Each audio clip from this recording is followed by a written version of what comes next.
Join us this week as we descend into the darker side of human nature and uncover the shadows that dwell in the unknown. From chilling true crime and gruesome murders to spine-tingling paranormal encounters that defy explanation, we're peeling back the curtain on things that go bump in the night. So grab a flashlight and maybe a blanket, because you're listening to The Guilty and the Ghostly.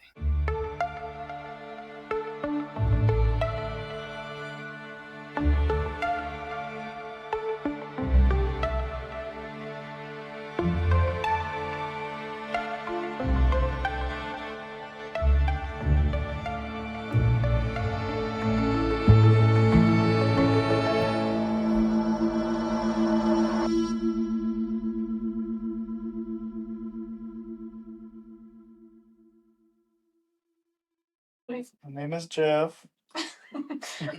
My name's Jeff and I like apples. Actually, I put that joke in here somewhere. Great. Listen here. You're the one that agreed to come back. Agreed.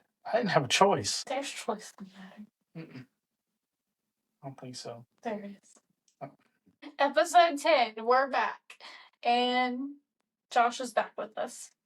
Tori is now moved into her apartment, so she's back to her new place, but then she immediately went on vacation. So between her going on vacation and then we've got a softball tournament going on tomorrow, so we're recording this now, and as soon as we're done, we need to go finish packing.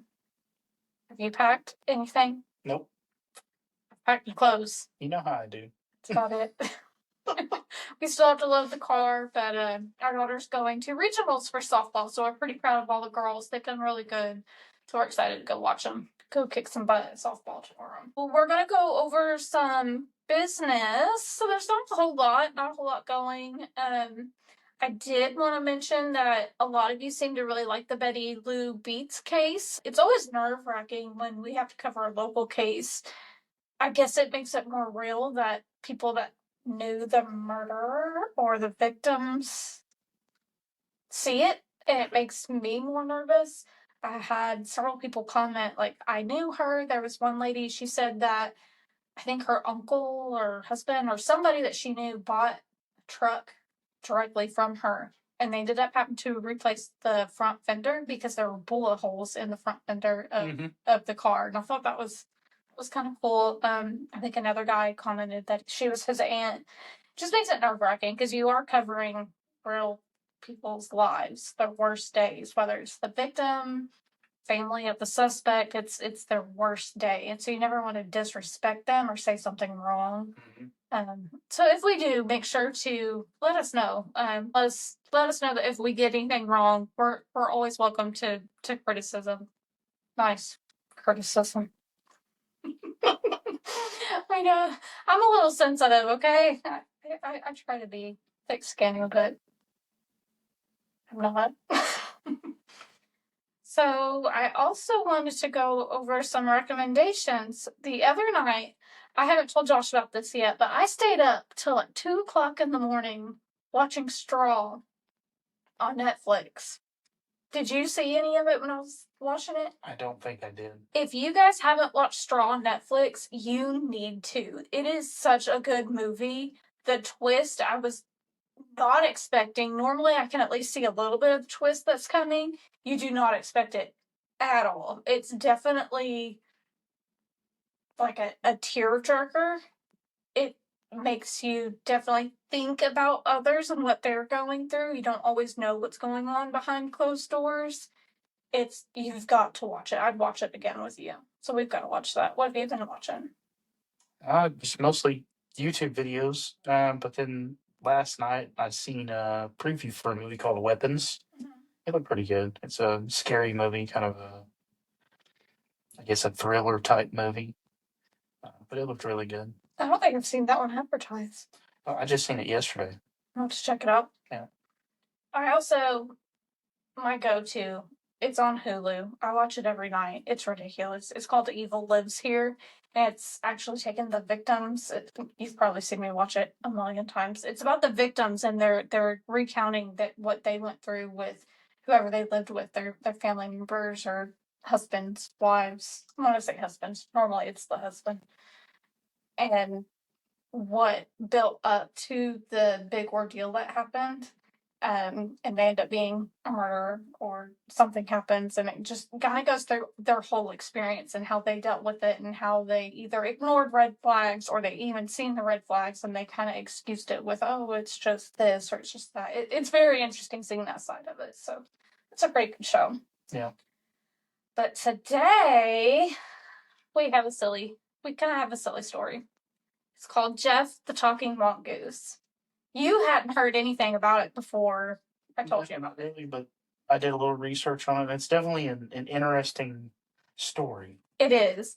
The first time I heard it was actually on And That's Why We Drink. That's one of the podcasts that I listen to all the time. Em and Christine, I love them. They definitely go into detail and give really good information, and they're hilarious. And so that's where I got a lot of my information too.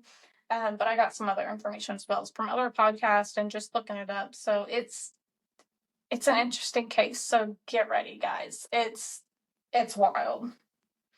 So this story takes place in 1931 on the Isle of Man, a small island between England and Ireland, near the village of Dalby. I'm going to pause right there and say there's some weird names in this case. I'm going to stumble. I'm going to say I'm wrong. We're just going to go with it. When I was kind of telling you about it, you're like, well, where's that? What is that? It's a self-governing British Crown dependency located in the Irish Sea. It's also known for a rugged coastline. It has a lot of medieval castles. There's two notable ones there called the Peel Castle and Castle of Rushen.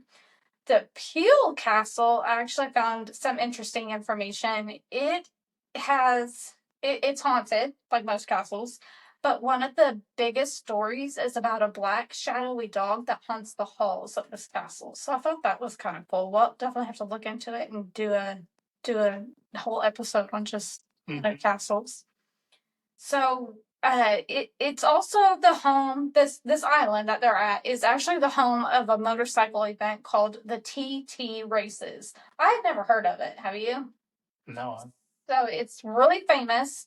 It's a dangerous motorcycle race. It's been around since 1907. So I guess it's been around a while. It's all these racers that come, and I guess this is a really treacherous type area, and so a lot of curves and hills and turns, and so it's a huge motorcycle race that happens there. So that was kind of cool. It was a family of three that they moved to an old farmhouse. The family consisted of the husband, whose name is James, wife Margaret, and their 13-year-old daughter. Again, this is a weird name. Vory, I think is how you pronounce it. Vory. I think you got it right. Vory, I think so. James was a retired traveling piano salesman. Things weren't going real great in the piano sales world, so he decided pick up the family, we're going to relocate, and they're going to try to, I guess, farm this land. But why they went there, I'm not sure, because this land's known to be really hard to grow stuff in. So it was kind of shocking that they went there. But they did in the fall of 1931. There weren't very many people around the village, so they basically lived in extreme isolation, which we'll talk more about it, but that may have a lot to do with this case and the isolation that this family lived in. The drafty farmhouse had no electricity, no phones, but I guess in the 1930s that's probably pretty common. It was probably pretty common there, especially being so rural. Yeah. So they get moved in, and one night at dinner, they suddenly start hearing growling and scratching coming from the walls. They thought maybe it's a rodent or something. So they set traps. They try to catch the supposed rodent, and they never catch anything. Then they began noticing some of the growling and spitting sounds started to come from the actual walls. So they pinpointed it from the walls. And eventually it escalated and would make other sounds as well. James would try to scare it off, and he would make animal noises back at it, but it would almost mimic him. So he would make a weird noise, and this noise on the wall would mimic what he was doing. Eventually it escalated and would make other sounds as well. James would try and scare it off and make animal noises because what else do you have to do in an isolated farmhouse? And this thing would just mimic back to him. And over time, James realized that this thing was actually kind of smart. He started teaching the creature like different bird noises. So I guess he would just make random bird calls and it would do it back. But then it got to the point to where he could even just say the bird or the animal, and this thing in the wall would make that sound. So they just hung out together making random bird calls, and once they grew bored with that, he was like, you know what sounds fun? Let's see if we can teach this thing just living in my walls some nursery rhymes, because that makes sense. At first, the replies would be like a bird whistling the rhymes back at him, but it would later start babbling back to him, almost like baby talk. And it was almost as if this creature was trying to learn to speak. Then the family began hearing actual words coming from the walls. The creature then would just sing the nursery rhymes on its own. So they'd just be sitting there and they would hear nursery rhymes coming from their walls. Then it started talking in full sentences and eventually told the family that his name is Gef and he was born in New Delhi, India, born June 7th in 1852. That would put this creature at about 80 years old. He said he was being hunted and then escaped to the British Isles by a cargo ship. I guess he even taught himself how to speak other languages as well. English was his first language, though, and he would speak that in almost a high-pitched, clear voice, almost like a teenage girl voice, which, take note on that. However, he would also speak in bits of other languages, like, I believe you say it, Manx Gaelic, which is the native tongue of where they were at.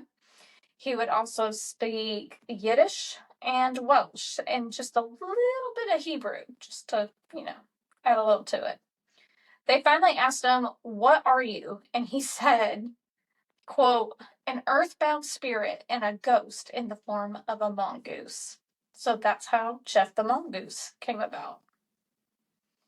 So this possessed mongoose is not just your ordinary run-of-the-mill mongoose. He was extremely sassy and he would let you know how it is, but didn't mind lending a helping hand from time to time. Gef was known to guard the house and alert the family when they had visitors. He would put out fires in the fireplace if the family forgot before going to bed. He would even wake the family up if they overslept, which, don't wake me up, just let me sleep. Very considerate mongoose. Very. He kept the mice population down for the family. He would talk to the family and be kind of a little mongoose therapist through the walls. So they'd be like, this is happening. What do I do? And he would just kind of sit there and talk to them. It always kind of reminds me of like a priest. Like that they go sit on the toilet and just be like, "Forgive me, mongoose, for I have sinned." Through the wall. But it's a little weird. He would even go on outings with the family at times, but they never would see him physically. They would maybe see like a dash go across or like a glimpse of him, but they never like sat there and talked to him like sitting on the couch. He would also catch rabbits and give them to the family for food. He was so successful with his rabbit hunts that the family were actually able to sell them and make extra money. If the neighbors, which this is kind of funny. When they would have issues with the few neighbors that they did have, he would just be like, "You know what I can do? I could sneak out tonight. Not saying I will, but I could sneak out and attack their livestock." that escalated a little quickly. Yeah, it did. So, and I'm also kind of wondering, is that where Chupacabra came from? He was very protective of the Irving's daughter and was known to crack jokes, and most importantly, he would sing. His favorite songs were known to be Carolina Moon, the national anthem, and Home on the Range.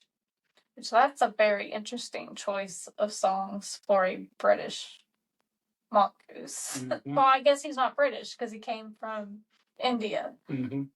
So I guess he's a little bit of everything. Okay, maybe it checks out. So the Irvings began to feed the mongoose. They would leave a saucer placed on a wooden ceiling beam near a panel of the kitchen. What do you think this mongoose ate? What do you think his favorite foods were? I don't know. Biscuits, chocolate, bananas, and milk. Apparently, Gef was just a little bit shy. He wouldn't eat in front of the family. He would wait until they left the room and sneak down and take his little snack. And then if the Irvings didn't put his snack out in time, he was known to yell, "Put it on the bloomin' bean." He would eat bacon, but he wanted the fat trimmed off the bacon. So he wouldn't just eat regular bacon. They had to trim the fat off this bacon for the mongoose. That's the best part. I know. The very best part. He doesn't know what he's missing. He would also go to the village and just eavesdrop on conversations, and then would come home and unload like all the tea that was going around the village. And then when he was done catching the family up on all the hot gossip around, he would just scream, "Vanish," and would be done with the conversation. Like, he just wouldn't talk anymore. He's gone. Which kind of reminds, I don't know why, but this mongoose reminds me of Martin Short on Only Murders in the Building. His character in that, it very much gives me Gef the Mongoose vibes. So he would just go back into his wall and disappear. He was also known to be just a little bit petty. Gef would tell the family, "I've been to nicer homes than this. Carpets, pianos, satin covers on polished tables. I'm going back there." So I guess it wasn't up to his standards. I guess not. He really liked to play this little game where he would just walk through the walls, I guess, and he would just sigh really heavily and just kind of groan, just like, and then they'd be like, "What's wrong, Gef?" And he would say, "He's just doing it for the devilment." The hell does that mean? I have no idea. He was also known to say he was a ghost in the form of a weasel, and he will haunt you. "You don't know the damage or harm I can do if I were roused. I could kill you, but I won't." Maybe calm down a little bit, sir. Man, you kidding? At this, A little too much, dude. a little bit much. At this point, like, he kind of reminds me of a pissed off teenager. Mm-hmm. Like, maybe May. Like, I could see May being Gef the Talking Mongoose. So Gef also made the threat, "I shall haunt you with weird noises and clanging chains." But he didn't stop there. He then began getting physical. So this part is a little bit confusing. They were talking about him throwing things, but it wasn't clear if he was the one throwing it, or was he using like his magic powers. I don't know. But he was throwing stuff at the house. Some of the things that he would throw around were jars, rocks, stones, sand. He would throw things in the house at them, but would also be on the outside just throwing things out their window. So they'd just be sitting there and he'd just be throwing stuff at their house. He would try and just bust into the family's doors. It got so extreme that one day the family ended up barricading themselves into a room to get away from him. And he started to bang against the door like he was coming through it. He then yelled, "I'm coming in." And then a jar of ointment that was on the wall of the room with the family just came crashing down off the shelf and hit the bed frame. But then again, if it's something physical hitting a door, wouldn't that kind of cause vibrations through the house and it could cause that jar to fall? Sounds like we need an exorcism. That's not what I'm thinking. This crazy mongoose. So Vori she began feeling very uncomfortable in her room, which I can imagine. If you've got something talking in your walls and banging on your door saying, "I'm coming in," that could be a little intimidating. Her mom and dad moved her bed into their room to help make her feel safer. And this is creepy. Gef started yelling, "I will follow her wherever you move her." That's a little weird. There are conflicting stories about if he was nice and then turned dark, or was he dark and then he warmed up to the family and was nice. But most of the accounts that I could see, it just depended on the day. Some days he was cool, some days he was the psycho possessed mongoose. The family never really reached out for help to get rid of him, they never tried to make a profit off the story. They just kind of accepted that there was this talking mongoose in their walls. Jeff's origin story was also conflicting as well. Sometimes he seemed to be ghostly, other times he seemed to be more of a cryptid or mystical creature. He would also refer to himself as a very clever mongoose. I thought this was kind of funny. One time, Margaret was waiting for her husband to come home. He was kind of late, hadn't showed up yet. And she said, "Hey, Jeff, where's my husband? He hasn't made it home yet." And he said, "I don't know. I don't have my magic phone on." So they would later start to see him in quick flashes. He looked to be about 9 inches long and looked almost like a ferret with a long bushy tail with black speckles, which I sent you a picture of the sketch that he looked like. Vory claimed to be able to actually see him fully and claimed that he had the snout kind of like a hedgehog. So I guess the snout would, well, I guess they do kind of have a longer nose, the hedgehogs. Yeah. I was thinking it was shorter, but now I'm thinking about it. I guess it is kind of a longer nose.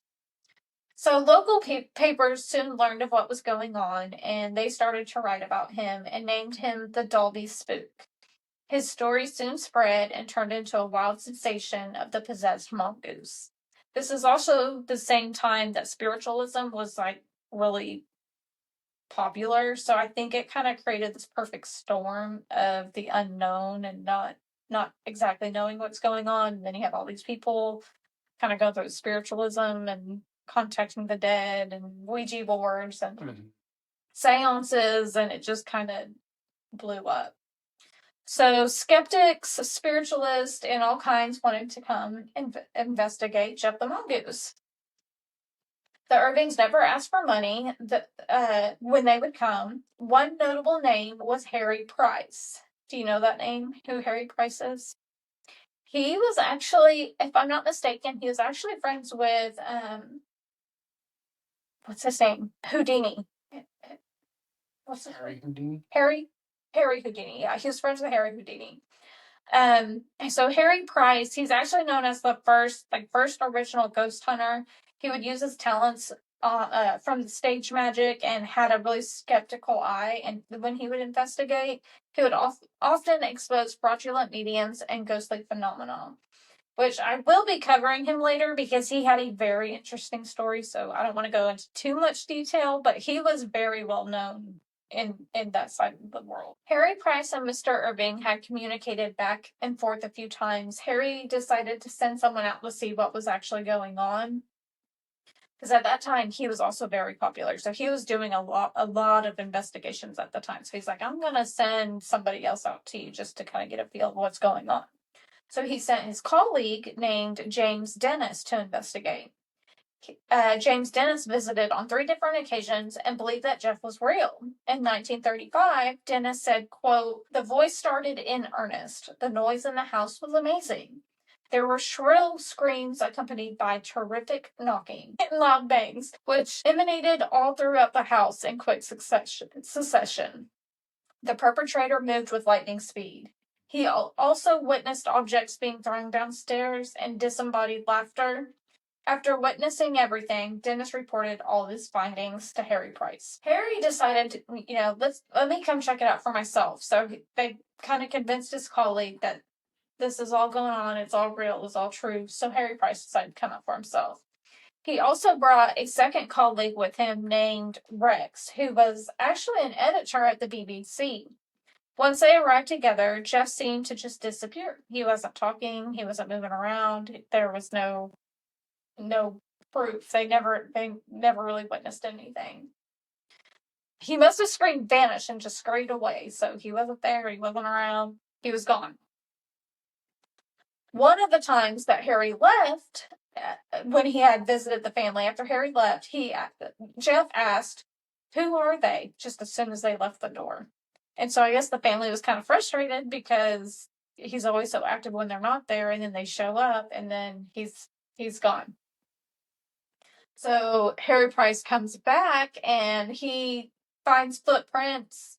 He finds a little, like a little piece of fur and a few bite marks that are supposedly left by Gef. Harry Price had a lot of contacts at that time with his line of work, so he was able to contact the Natural History Museum and sent the fur, the bite marks, the footprints all off to them to be tested. So they determined that the fur that was found was actually from a dog. And apparently the family did have a sheepdog named Mona, so it could have come from her. The footprints, however, didn't match the skin texture that they associated with mongooses. Mongoose? I don't know how do you say that. Mongooses? Mongoose, probably. So it didn't match. Since you say that, there was actually a trial where they spent a day trying to figure out what the plural of mongoose was. Really? I heard that on one of those deals that I watched. That's funny. So it didn't match any record of a mongoose that they had. They even said it almost looked like maybe it was carved out of something and then like pushed down to make the print. So it didn't match anything. Harry Price then brought up the theory that maybe Vory could have made this up just out of pure boredom, and then maybe the family went along with it.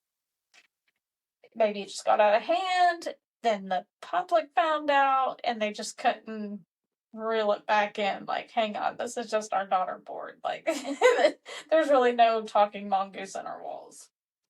One thing that I did find interesting, well, let me back up. So Rex did make a statement that they tried to talk to her, but she was very shy. She was very reserved. She wouldn't talk to the two guys on their own.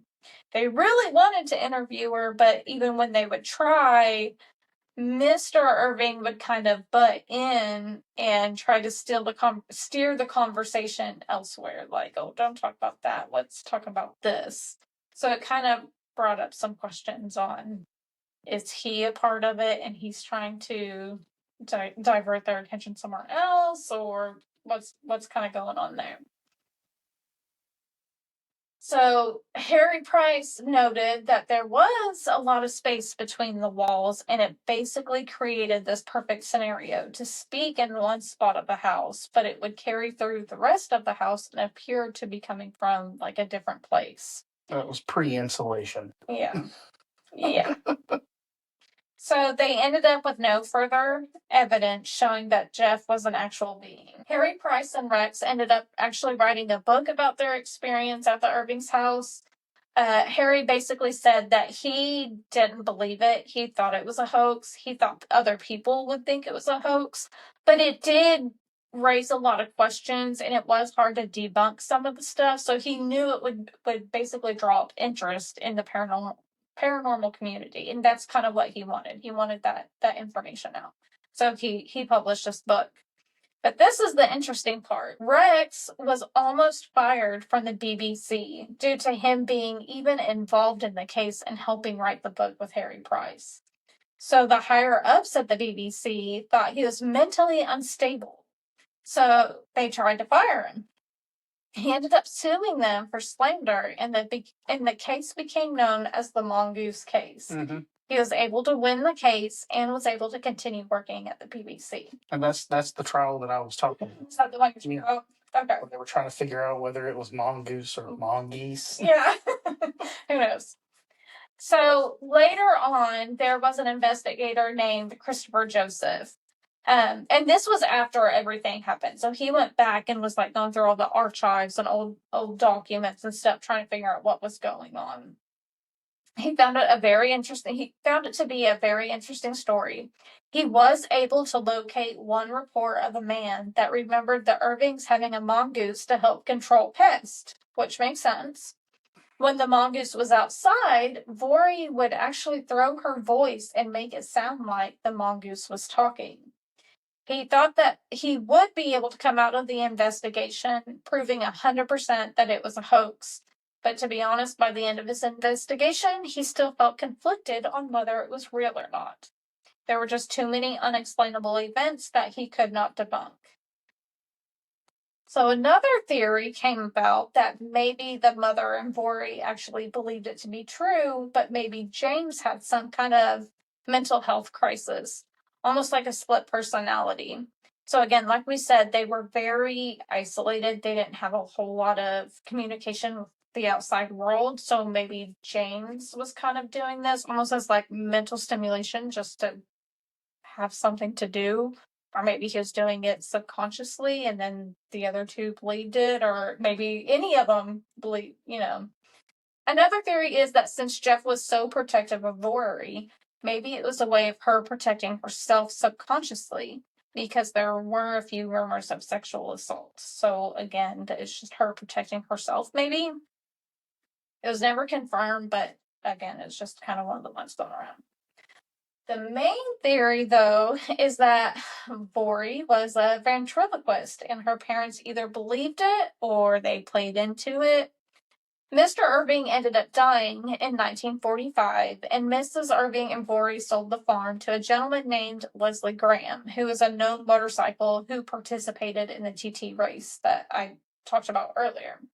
They weren't able to get. They actually sold the house for less than they bought it because of the stories. Yeah.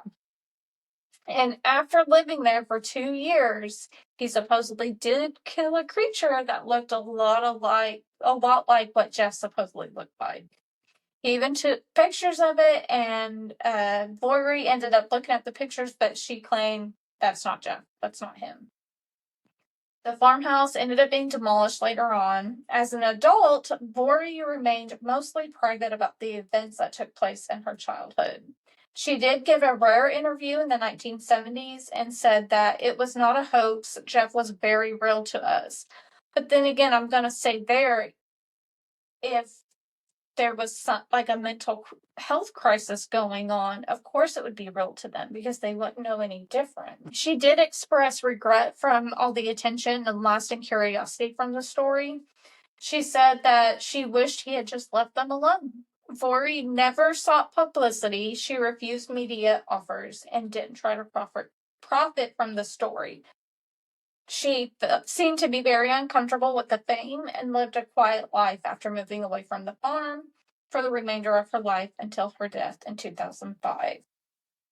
Which kind of makes you wonder, though, I mean, if they were doing it for money or they're doing it for publicity, they never reached out for any of that. So kind of, I guess that pushes me more towards it being a mental health crisis. It kind of seems like that. I mean, especially just hearing the voices. I know from personal experience with my uncle. I thought you were going to say your voice. I'm crazy too, but. But yeah, your uncle. But yeah, my uncle was schizophrenic. So sometimes he would hear or see or do things that weren't totally normal. Yeah. So I could see that being maybe an undiagnosed condition. Yeah. Why did that just shut off? I don't know. That's not a good sign. Let me go look. Maybe you're recording. No. Yeah. No. Okay. We'll just have to edit that for now.